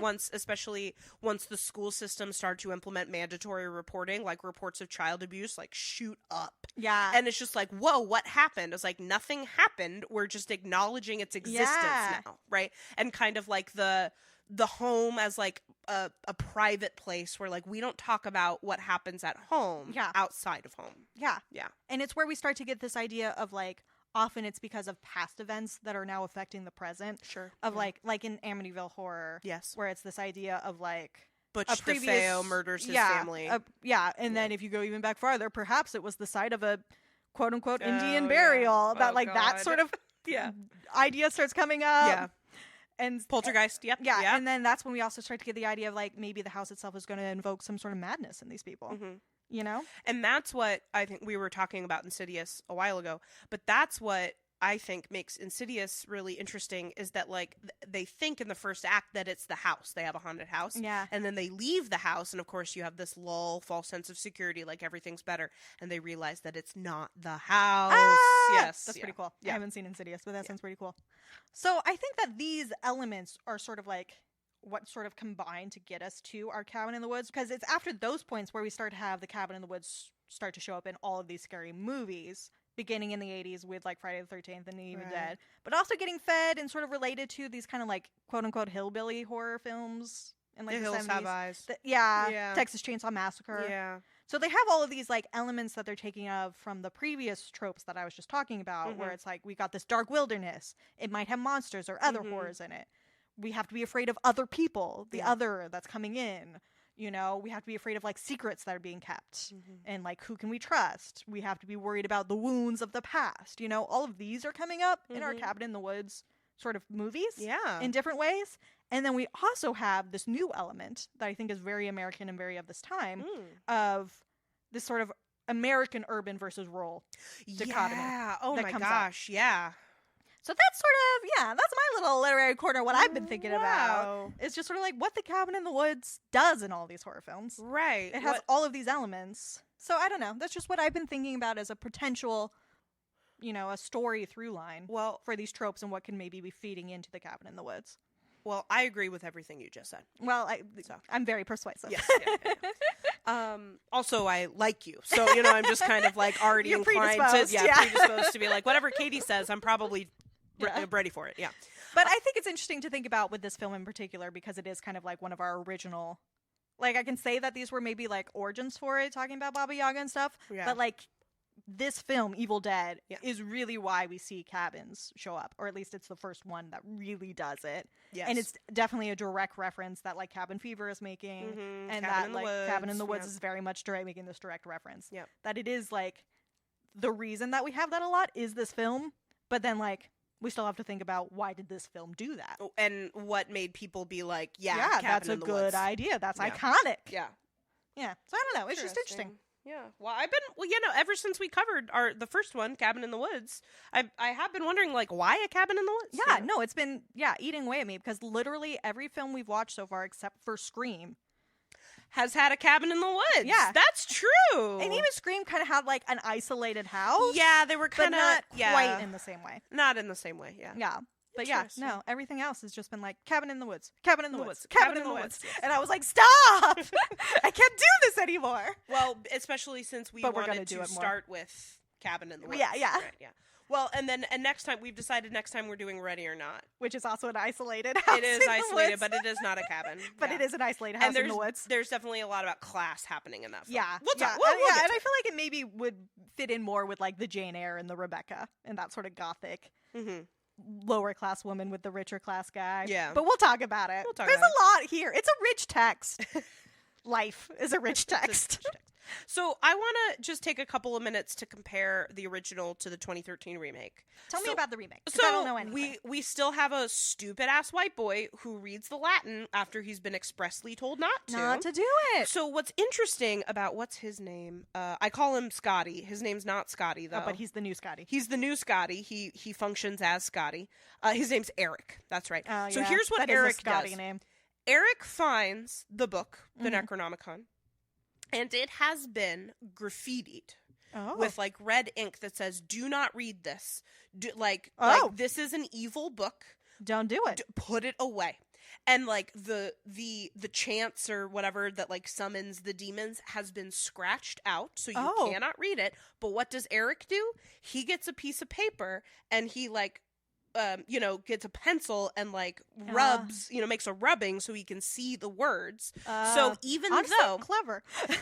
However, everything is telling Eric, don't not do this. And so, but he was like... in a world where you don't believe in demons... Right. You'd be a little curious. Yeah, so he makes the rubbing and he says the words out loud and shit goes down, right? Wow. But however, he does not tell... He does this alone. No one else knows this is happening, and he does not tell anyone else. God. When the shit starts to go down, he never says, this might have to do with something with the book I found in the cellar. Maybe we should do something with that book. Maybe it has answers. And then, this is the thing. He goes through the book, and the book is illustrating the things that are happening to them. Oh my God. And he does not think to maybe read ahead.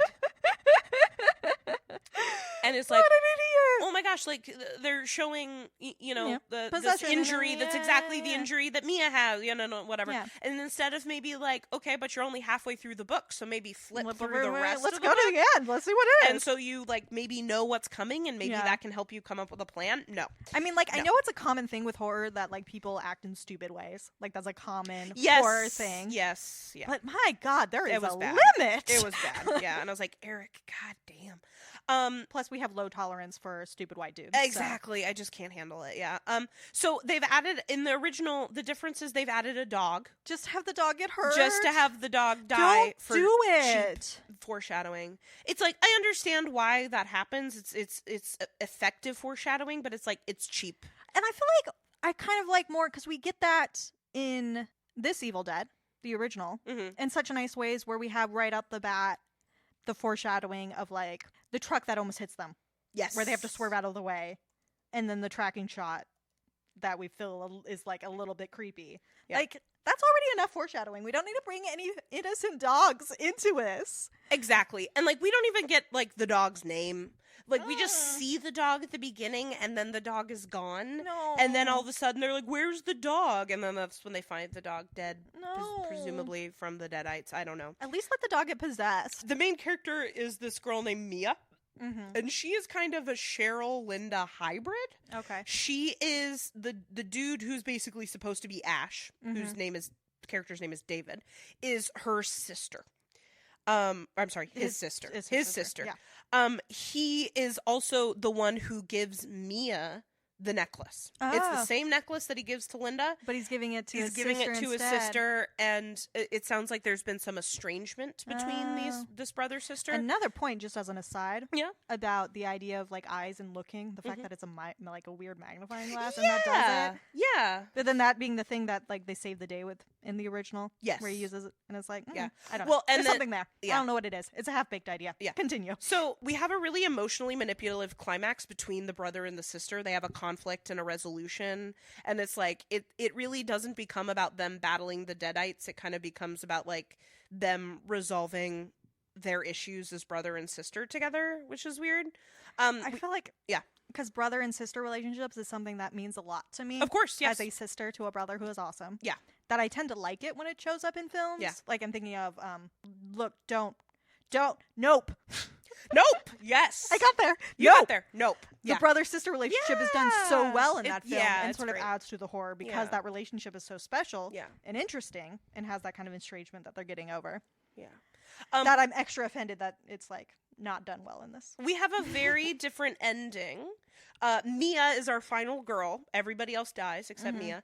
And she is actually possessed, but over the course of the film becomes unpossessed. So kind of like Ash in the second Evil Dead. Yeah, through lots of different reasons, one of which is the power of love of her brother. Oh. Right, yeah. So that's nice. We love that. And then, so we have a very different ending. Not only that, so the reasoning for the cabin in the woods is that they are all there to help Mia detox off of heroin. Right. Right. And very different than the classic kind of slasher. Yeah. We're going there to party. Yeah, they're like, nope, we're going to help Mia detox. I was reading some things that were just sort of touching on how possession stories and addiction stories can go really well together, can go really hand in hand. Exactly. Yeah. And that this one doesn't really pull it off. No, not really. Because, like, the drugs don't really... Like, we're set up with them. We know that Mia is a user, right? And we're just like, okay, you know. And then, like, we see her dump her stash, and we see her go through the early signs of withdrawal. Like, she's in a lot of pain. She can't eat anything. Yeah. She's, like, puking and sweating. It's like, it's pouring down rain outside, and she's, like, outside in the rain just, like, shaking and sweating because, like, you know, because she's going through withdrawal from opioids, right? So... yeah, the drug theme is really different because, like, there's no sex or drugs or anything in the original. I'm thinking of in a way that it could be done. I'm not necessarily saying well, but like more effectively of that 2-sentence horror story episode about the brother and sister who go to a cabin and are dealing with addiction. The sister is like detoxing. Remember that? Yes. And it is this idea of it is a demon possession. Yes. But then we find out actually no, maybe it was just the addiction. Drugs. And you're left in this place of not knowing, like, was that all a trip? Was that all a metaphor? Right. Did that really happen? Well, and why did they die? Was this just made to look like drugs? And we do hear a lot of addiction being considered like a demon. Yeah, you know, that you're struggling like with. that. Like we all have our inner demons. Yeah, that you're trying to overcome. Yeah, and it's just and like the real you will come back. Yeah, and it's just like no, it's just addiction. Like it's always been a part of us. It's a thing that happens. You know. Yeah. So there's a way they could have done something with it, but it doesn't sound like they did. Mia is a person absolutely rife for possession because she's very vulnerable to the evil forces. She's a lady, woman. The drug use, right? The necklace doesn't really seem to have a significance other than being a reference to the original. Just like a callback. Like it is this kind of like it. I think at the end it does symbolize like Mia goes through her detox and her possession and becoming unpossessed, and then like reclaims the magnifying glass necklace. Sort of reclaiming who she is. But other than that, it's just it just seems to be a reference. Yeah, you know. So there's a couple of things, but what I did really enjoy about the remake is that I like the horror more. It's more realistic, right? We don't have the unrealism of like the descent into madness. Maybe that's what the addiction theme does for us. Though I feel like that's a place where you could have that descent into that unreal stuff.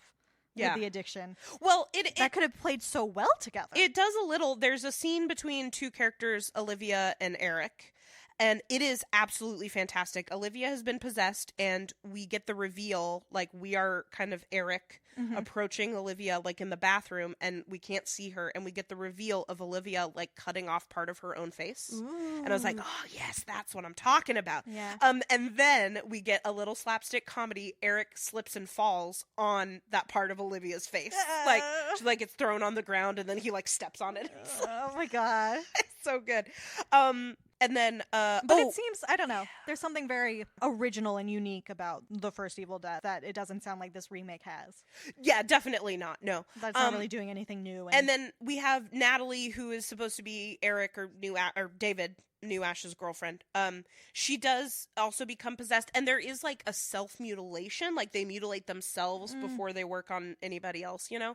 And Natalie like takes her own arm off, and just like the way that it's filmed, like it's there, like it's attached, and as it like the muscle and sinew detach, it like slumps off, and it's disgusting, and I love it.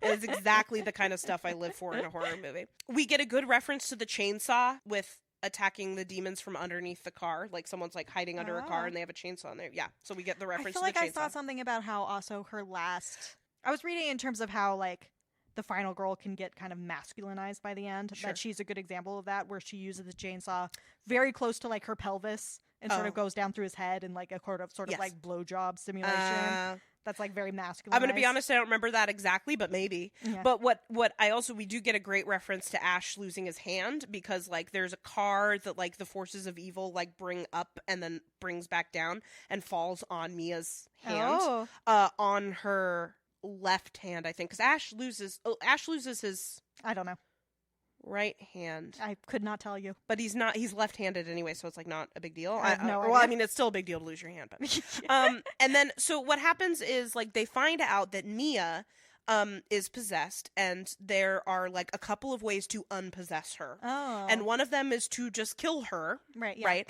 But there's another way that like the Necronomicon, or this version of the Necronomicon, says that they could bury her alive. And so they bury her alive, and she comes back to life, and she looks amazing. She looks beautiful. And I was just like, okay, so you are going through heroin withdrawal. You have just been possessed by a demon. You have just been buried alive. Mm-hmm. You haven't slept in I don't know how many days, right? But like you have, you know, it's raining, obviously. So the rain has washed away the dirt in which you have been buried alive under. And now you just look like a beautiful girl. And I was like, I don't know, man. I don't know, man. It's a little, I don't know. Yeah. Like, she's gonna be beat up, you know. Yeah. She's not gonna look They too always hot. go out of their way to make women look beautiful after horrific things. That it's like, where'd she get that eyeliner? Yeah, I don't exactly. know, dude. I don't know. Like in movie magic, but come on. Like in The Babysitter, when they go in the pool and then they're out of the pool and they're like, her hair has not been in a pool. Yeah. Yeah, so that was just kind of my little comparison to the remake. You know, they are really similar but different in some ways, and I think a lot of it is to reflect the changing of the times. Yeah. You know, 2013 versus 81 is pretty materials significant. and budget. and new technologies. Yeah. So I would love, if you don't mind me putting you on the spot, if you would do archetypes first. Yeah, I think I made you do archetypes first last time, exactly. so it's my turn. Yeah. I think it is interesting that we have Cheryl kind of set up initially as sort of our final girl virgin. Right. Where she's the one who's sort of apart from the pack and isn't paired off. But she's also the one who then gets the possession first and and honestly, the first quote-unquote sex scene. But not. Which is kind of indicative of a whore. Right, that's what I'm saying. And that she's our first one who gets... So she's like both of those roles in a way that is very interesting. Versus the idea of Ash as our final guy, who is perhaps supposed to be the virginal one.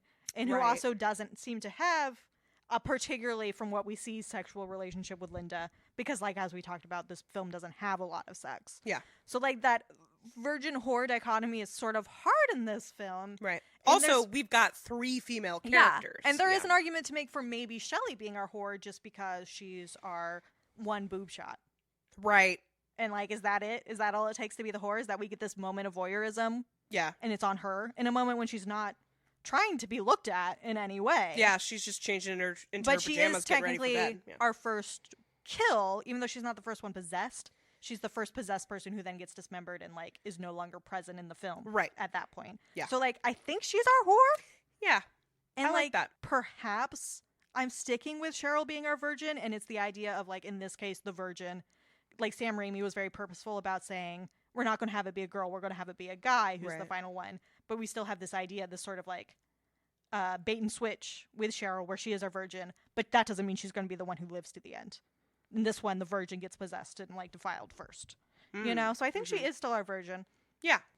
Scotty as our athlete, because he is the one who does shit. He's the first one to start chopping people up. Yeah, he's the one who presses the play button on the thing. He's the very active one. He has to be our athlete. Yeah. Odd choice. No, this is so stupid. I'm going to say Linda's our scholar because she has her college shirt on. She does! And the gift she gets is a magnifying glass, so like maybe she reads a lot of books and needs her magnifying glass because her eyes are weak from all the books she's been reading. Or maybe she's into like studying bugs or something and needs her magnifying glass. I don't know. Something small. Microbiology. Yeah. You know, she's into something. I don't know. It's suggested. She is the only one who is repping the college. That's a really, really good point. Yeah. Okay, well then that just leaves. And I do feel like Ash is kind of set up as our traditional fool in a lot of ways. Yeah. Where he gets a lot of the slapstick stuff. Yeah, he's not the athlete. He doesn't act. Yeah. I mean, it's either that or he's the virgin, but I feel like he fits more of the fool role where he is sort of, I mean, he is driven to that madness in a way where he keeps going, where he starts to kind of lose himself in that sort of like foolish, doesn't know what's going on kind of way. Yeah. So that's my take. Yeah. You have thoughts? I love that. I honestly, it is hard. I mean, I feel like it should be easier since this is such a reference that Cabin in the Woods was making. Yeah. And that's the movie that our Archetypes game comes from. That it should be such an obvious, easy fit. And but yet, it's not. It's not. Because there is so little character development. Yeah. Like, we don't learn about these characters. Yeah, my bullshit about Linda was such bullshit. It was bullshit, me making things up about her. Honestly, but I like that. Yeah. I think, obviously, I like the idea of Ash being our virgin, right? Because he is the final boy, girl, whatever, and he makes it to the end. Yeah. So maybe, like, I could see Ash being our virgin, but then who's the fool? Yeah. I almost wonder, Scotty is quite foolish, right? Like, he really is not using his critical thinking skills. Right, but I feel like that's a common trait of the athletes that we always see, too, that they tend to act first, think later. And then if Scotty is the fool, then who is the athlete? Yeah. Right? And, like, I just don't know who else. Right, no. At least in the the second one, we know Linda's a dancer. That's athletic. That's true, but yeah. not this one. But which Linda is that? Because I loved your fan theory of all of them being different Lindas. That Ash is some ways possessed to just keep drawing Lindas towards him so that he can get them possessed and kill. To take them to a cabin in the woods, right? Yes. Which is a fantastic little reoccurring joke in the series Ash vs. Evil Dead, where they go back to his high school and he's like, I met my first Linda here. Like, they know that it's like the Linda thing is weird, right? Oh, Linda. So maybe Linda, right, but again, we don't learn that in Evil Dead. We don't learn that until Evil Dead 2. Yeah. Right? And it's a different Linda. It's a different Linda, yeah. So side theory thought that just occurred to me. We do have an academic. Is he the scholar, even though he's not one of our 5? Oh, yeah, we do have an academic. But then it's like, then we have too many people. Then so it doesn't work. then it doesn't fit, right? And then maybe all of them are fools. They're all fools. I don't know. I could see Cheryl. I could see that argument for her being the whore rather than the virgin. Now I'm also thinking maybe the fool, because she's the first one who has that kind of weird experience in a way that, like, I feel like we have fools who often have their first weird. They have their eyes open the first, and nobody believes them. Yeah, right. They're considered a fool for maybe. And then, but this is the thing, is just like we just don't know anything about Shelley. I know that she's the second to become possessed, and I think our first one to die. Yeah, and the only boobs we get to see. Yeah, like what does this? That's not enough. That's not enough to base an archetype off of. Yeah. So I could see it a couple ways. I could see Cheryl being our whore because she is the one who does have that technically sexual experience, right, in the woods. But she's not the first to die, but she is the first to be possessed, right, and the first to interact with the unexplained phenomenon. And it's hard to say if, like, the moment of possession, if they are dead at that point, right? And I do think Cheryl, if we think about, again going back to Cabin in the Woods, that the whore's role is to die first and to be punished, right? Yeah. And I think Cheryl does get punished the most. She does, but it's like less for her own. Not that the whore in any of these films ever does anything wrong that deserves punishing. Yes. But, like, the idea of it being youthful sin. Yes, and you must be punished. And alcohol and sex. And atone for your sins. Yeah, exactly. But it's, like, especially true in this case where she doesn't do anything. And, I think maybe if we consider that scholar that academic to be guy, the scholar, then maybe Bruce and Linda together are fools. I don't know. Because they are kind of like, and they're also fools in love and very childish. Like it's very puppy love. It's very like, we're not sexual beings, but we like each other, kind of thing. I guess Scotty is our athlete. I mean, he's the one that I feel the most strongly about. Yeah, definitely. He fits all the hallmarks that we see in these kind of films. Where he is the one who's kind of an asshole. Yep. He's the one who always does things even when the other people are like, don't do that. Yeah. And he was like, well, I can't not act. Yeah. Come on. Yeah. He's the one who thinks he's going to have it all figured out, but, like, it doesn't ever work out. He does something that's like, I'm going to just rush in and do that. Oh, and then it's like, nope, that's how you're going to die. Yeah. But good job. Yeah, it's like he's pretending to be the scholar. He's like, I'll come up with a plan. It's like, your plan is shit. Yeah, your plan is to just run towards the thing. Yeah. No. Ridiculous. So this has been Deep Thought Shallow Plots. Join us next time. We will be overanalyzing Ready or Not. We just want to thank you all for listening and sticking with us for all of these episodes, as I'm sure that you have been doing. And thanks to Matt, our sound guy, as always. And until next time, roam the forest and the dark bowers of man's domain. Fucking wrong.